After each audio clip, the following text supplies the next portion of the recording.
Hey, Micah, it's nice to see you today. Hi, Beth. It's nice to see you too. I'm excited to talk to you today. Yes, thank you for joining us. So I'm going to start our conversation by asking you about why you decided to take part in this talk. I'm taking part in today's talk because I've had some really negative experiences in mental health care, and because it's a very good opportunity to help professionals learn how they can avoid causing other people to have negative experiences. What was the process of talking about harms like for you? For me, the process of talking about these historical harms, it was really complicated. It was a lot of different things. It felt really good because it's something that goes unaddressed far too often, and that many people seem to think of, since it's in the past, it's part of history and it doesn't affect us or the way that we practice anymore. But it absolutely does. A lot of our systems are still built on these foundations and assumptions that came from these kinds of research. So it felt really good and really important to be talking about these things. But at the same time, as a person with trauma and as a person who relates to the people who lived through these things, it was also difficult because it's a very touchy subject, especially for when you're speaking to researchers and professionals who see themselves as trying to move past that, who haven't fully come to terms with the power differentials that allowed what happened to happen and reckoned with their own place in those power dynamics that still exist today. So at times it felt really heavy to talk about, but we shouldn't avoid talking about things just because they're uncomfortable or hard. If anything, that makes it more important. A lot of people think about harms as something that's happened in the past, like something that we have to recognize as something that's been done, but we're better now. And we learned through this process that's not the case. And even we got it wrong in our forum when we talked about the use of aversives. Like the shock devices at the Judge Rotenberg Center. We believed when we began our project that those were history, and FDA judges changed that rule. And so we originally were speaking about people, generally young people at the Judge Rotenberg Center, many of whom are people of color, most of whom don't have functional means of communication, or at least full access to a functional means of communication.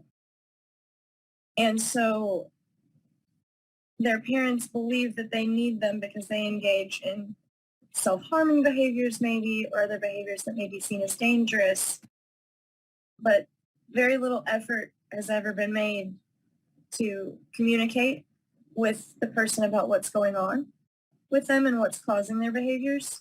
This is very much happening right now. And it was justified on the basis of bad research, and it doesn't matter how logical or how clear your research seems. It doesn't matter if your logic works, if your initial premise is... Absolutely. And the fact of the matter is that there is no case where shocking someone helps them. And it leads to trauma. It leads to feelings of isolation, physical trauma, scars. It causes people to lose trust in the very systems that they need to be supported, which can lead to later mental health effects. Absolutely. You mentioned that there was a disparity amongst people of color receiving aversive treatment. And that was something that we sought to highlight in the forums. Our overall study is really talking about the historical experiences, especially around populations of color in research, and how that can increase barriers to wanting to participate and willingness to participate in research because of that lack of trust, like you described. Could you speak a little bit more about that?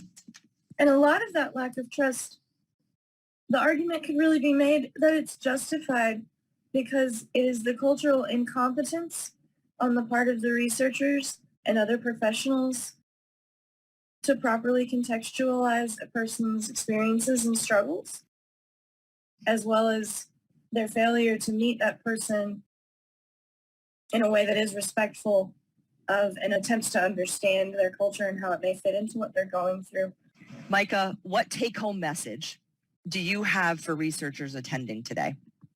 When you go back to your work, to your own labs, to your own universities, wherever you work, the world will still be the way it is. And most people won't know what we talked about. You're all here because you care and because you want to make life better for people with disabilities, and you want to make research better.